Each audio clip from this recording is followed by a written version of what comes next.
코로나19 확진자 이제 10,000명을 넘어섰습니다. 사망자 수는 183명이 됐습니다.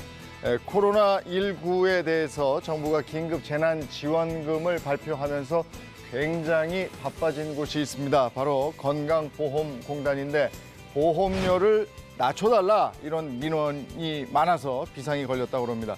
건강보험공단에 따르면 정부의 재난지원금 발표 후에 작년 기준으로 건보료를 내던 영세 사업장들에서 건보료를 재산정해달라는 요청과 보험료를 낮춰달라는 민원이 쇄도하면서 주말 동안 민원 종합대책 수립에 들어가는 등 비상체제에 돌입했다고 합니다.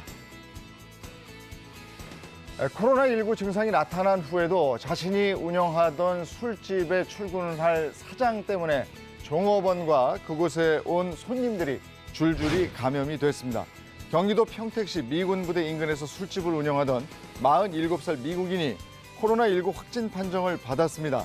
입국 후에 얼마 지나지 않은 시기부터 기침 등 의심 증상을 보였는데 장사를 멈추지 않았다고 합니다. 역학조사에서 손님과 직원 등 총 14명이 감염된 것으로 밝혀졌고요. 안일한 행동이 집단 감염을 유발한 겁니다.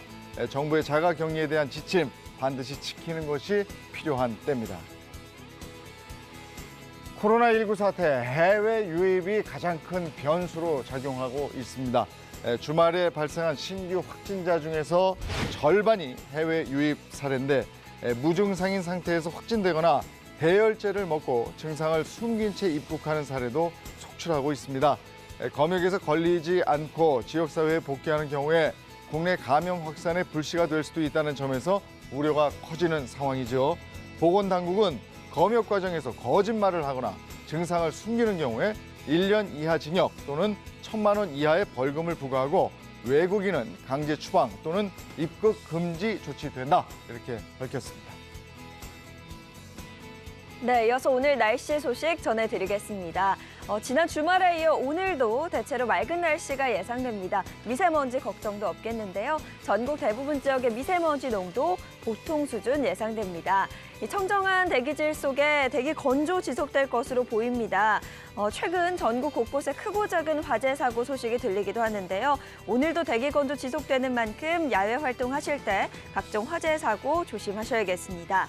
오늘도 포근한 봄 날씨 이어집니다. 오늘 아침 최저 기온 영하 3도에서 영상 6도 선 나타내겠고요. 한낮 최고 기온은 13도에서 20도 예상됩니다. 당분간 일교차가 10도 이상 크게 벌어지는 만큼 건강 관리 잘해주셔야겠습니다.